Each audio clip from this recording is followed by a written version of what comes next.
नमस्कार। India debate में आप सबका स्वागत है। मैं हूं आशुतोष पाठक। इसके पहले कि आज बातचीत शुरू करें, आपसे अनुरोध कि हमारा यूट्यूब चैनल आप जरूर सब्सक्राइब करें और बाकी हमारे जितने प्लेटफॉर्म हैं उसको फॉलो भी करें। ये विनती है और उम्मीद है आप जरूर करेंगे। मित्रों, 27 फरवरी यानी सिर्फ एक दिन और बाकी है। आज 25 फरवरी है। एक दिन के बाद 27 फरवरी को कोर्ट में सुनवाई होने वाली है और इस पर आपकी हमारी नजर बहुत गंभीरता से बनी हुई है। इस बीच में एक बड़ी खबर यह आ रही है कि पीआईएल के वकीलों ने, और आपको मालूम है कि कोई एक वकील नहीं है, 50 वकीलों की टीम 5 फरवरी को ही मौजूद थी। 22 फरवरी को उतनी संख्या में तो मौजूद नहीं थी, लेकिन 27 फरवरी को जरूर रहेगी। उनकी डिमांड है कि सुनवाई, कोर्ट की सुनवाई अगर हो सके तो लाइव की जाए। सुप्रीम कोर्ट की और हाई कोर्ट की बहुत सारी ऐसी परिपाटी है जब सुनवाई को लाइव करने की परिपाटी रही है, लोग लाइव कर रहे हैं। और अगर 27 फरवरी को यह मांग मान ली जाती है और आगे की हर सुनवाई न सिर्फ 27 फरवरी की, तो ये अपने आप में फिर एक नजीर पेश करेगा। आज मैं, जब ये बात मेरी अपने एडवोकेट मित्रों से हुई, तो मुझे वो दिन याद आ गया।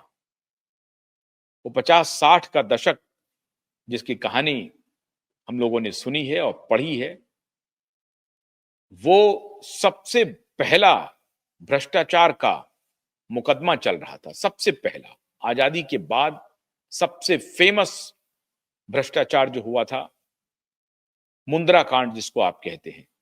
शेयर मार्केट में उस वक्त एक कारोबारी थे कोलकाता के, और वो किस प्रकार से फाइनेंशियल बगलिंग हुई थी, तो वो मुंद्रा उनका टाइटल हुआ करता था। उसी के नाम से वो मुंद्रा कांड के रूप में प्रचलित था। और मुंद्रा कांड की सुनवाई मुंबई हाई कोर्ट में उस वक्त हो रही थी और जस्टिस छागला उस केस को सुन रहे थे।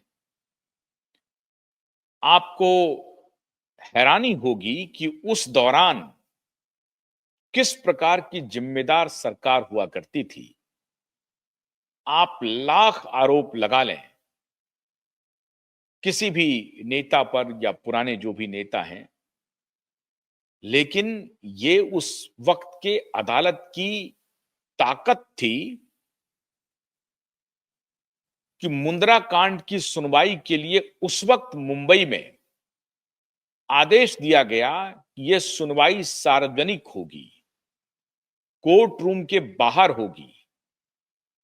और तब जस्टिस छागला ने आदेश दिया वहां के लोकल सेल्फ गवर्नमेंट को, वहां के म्युनिसिपल कॉरपोरेशन को, कि यह सुनवाई कोर्ट रूम के बाहर होगी और इसे लोग देख सकेंगे, सुन सकेंगे।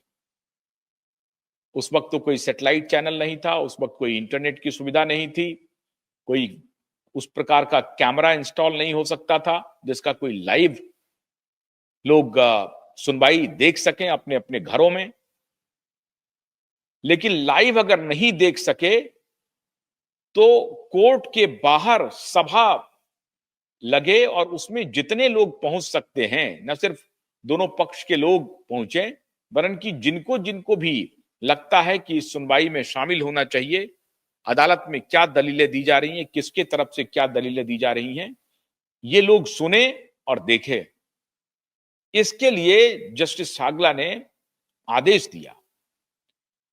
बाद में म्युनिसिपल कॉरपोरेशन ने कहा कि यह संभव नहीं है बाहर में कार्रवाई हो पाना, व्यवस्था मूलक सवाल उठ गया। और जस्टिस छागला ने कहा कि कोई बात नहीं है, अगर यह संभव नहीं है तो आप बाहर में लाउड स्पीकर की व्यवस्था कीजिए और जो वकील बोलेंगे दोनों तरफ के, उनके पास माइक होगी और बाहर में लाउड स्पीकर पे लोग सुन सकेंगे। अगर देख सकने में असमर्थ हैं या उतनी भीड़, बड़ी संख्या में भीड़ आ जाएगी और उसको कंट्रोल करना मुश्किल होगा, तो आप एक काम करिए कि कोर्ट रूम के बाहर जितने लोग इकट्ठा हो सकते हैं, जो लोग सुन सकते हैं इस कार्रवाई को, वो सुने, और इसके लिए आप बाजाप्ता लाउड स्पीकर की व्यवस्था करें और दोनों पक्ष के वकीलों को माइक मुहैया कराई जाए। ये कहानी है 1952 की। आज से 73 वर्ष पहले, आज से 73 वर्ष पहले मुंबई में एक ऐसे भ्रष्टाचार के केस की जन सुनवाई की, और वो भी एक कॉन्स्टिट्यूशनल अदालत ने, और लोगों तक उस सुनवाई की पूरी आवाज जाती रही। लोग चर्चा करते रहे कि कौन वकील क्या बोल रहे हैं, और सुनते रहे। बाद में मुंद्रा केस में क्या क्या हुआ आप सबको मालूम है।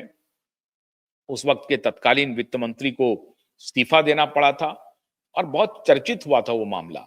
और वही जस्टिस छागला थे जिनको बाद में पंडित नेहरू की सरकार में एजुकेशन मिनिस्टर भी बनाया गया। खैर, वो एक विषय है। मैंने आपको ये वृत्तांत इसलिए दिया कि उस वक्त की सरकार थी, जब सरकार के दामन पर दाग लगता था तो अदालत कहती थी कि नहीं, हम इस केस की सार्वजनिक सुनवाई करेंगे ताकि लोगों को पता चले कि कहां भ्रष्टाचार हुआ है। और सरकार कोई दबाव नहीं बनाती थी, सरकार फैसिलिटेट करती थी।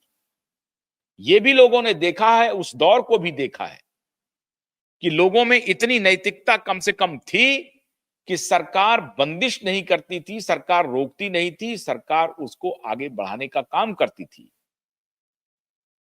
और वहां के लोकल म्युनिसिपल कॉरपोरेशन ने इसकी व्यवस्था की,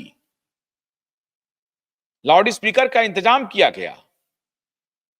क्या आज मुंबई की अदालत दिशा और सुशांत को लेकर के जो पीआईएल लगी है और इसके सुनवाई की जो लाइव सुनवाई की जो मांग की जा रही है मित्रों, क्या अदालत इसकी अनुमति देगा? और अगर अदालत इसकी अनुमति देगा तो ये 1952 का दौर नहीं है। आपको याद होगा कि जब सितंबर 15-16 2023 को हम लोगों ने जनता की अदालत लगाई तो हमने वो सुनवाई लाइव किया और आप सबने देखा, वकीलों ने अपने अपने दलील दिए और वो सब सुनवाई लाइव हुई।